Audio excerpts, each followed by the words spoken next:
Well, here we go again. The fourth time this year alone I've reported on a flight where a door has opened on takeoff and the pilot lost control during the emergency return to the airport. Let's check it out.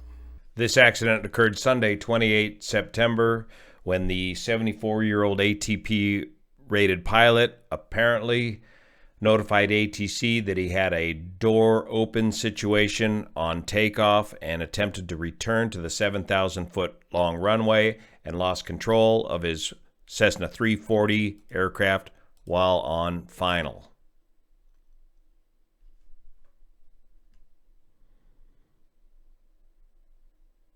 Cartwheeling the aircraft in just off to the left side of the runway. Starting with the Aviation Safety Network, 28 September, 12:12 local time, Cessna 340, November 269 Whiskey Tango, 2 fatalities, 2 folks on board, David Wayne Hooks Memorial Airport, Houston, Texas. A Cessna 340 was destroyed when it impacted terrain during an attempted return to the departure runway at David Wayne Hooks Memorial Airport. Preliminary information suggests the airplane had an open door shortly after takeoff. The weather at the time of the accident was fine. Winds variable at 4 knots with 10 miles of visibility.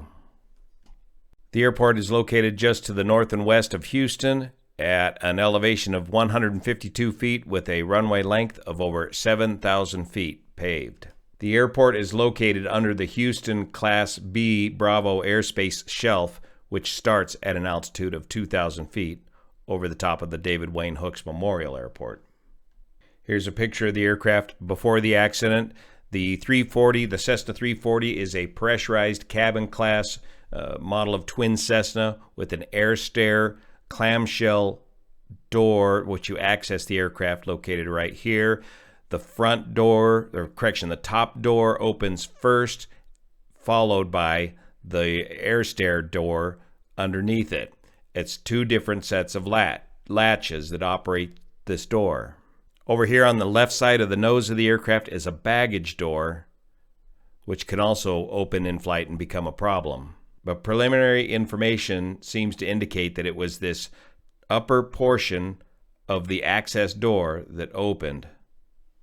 Now let's take a look at this ADS-B data, and it indicates a very tight, low, and slow pattern was flown for this emergency return to the north runway, with the pilot turning quickly after takeoff at only 200 or 300 feet above the ground, never getting above 96, 97 knots, and then the last data point, 75 knots, with the aircraft going in right about here. If we download the KML data and put it in Google Earth here, we can see this low and slow pattern. Very quick turn, immediate right turn after takeoff, climbing a bit on downwind, reaching a maximum altitude here on the base turn of maybe 700 feet or so, but overshooting final considerably here, and then a left turn to get back onto final, and then losing control of the aircraft and cartwheeling into this field right here. Here's another look at the door on the Cessna 340 in the open condition. The Cessna 340 is a pressurized twin, so this door has a robust series of latches that keep it latched.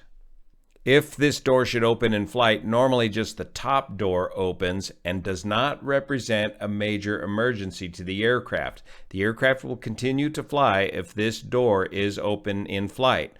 The airflow will be disturbed a little bit over the tail, but you need to maintain a slightly higher speed than normal on a nice, stabilized, straight-in approach in the event that this door should open in flight. And normally this lower door will remain closed. Referencing a 340 manual from Simcom, the training outfit, we can take a closer look at this door. Here's the 2 sections of the door assembly with 6 locking pins holding the door in, both doors in. And this shows the operation of the door from inside the aircraft. And here's the various locking pins that hold the door closed. And an additional door safety pin and chain located here. And here's inspection holes to make sure that you can visually check to see that the door is properly latched before flight. In addition to this, there's a door warning light located on the annunciator panel up in the cockpit to let you know if the door is not properly latched before you take off. Often of greater concern is the inadvertent opening of this baggage door located here on the left front side of the nose, very near the number 1 engine, the left propeller. And here's what Simcom has to say about the nose baggage door. If it opens on takeoff, it's not likely that it's going to contact the propeller, nor should there be any unusual handling qualities. But if you're going too fast to reject the takeoff and you end up taking it airborne, the airspeed should be maintained at or below 120 knots and returned to the airport as soon as practical. And what you want to avoid with the baggage door opening is throwing any loose baggage or luggage out into the left propeller.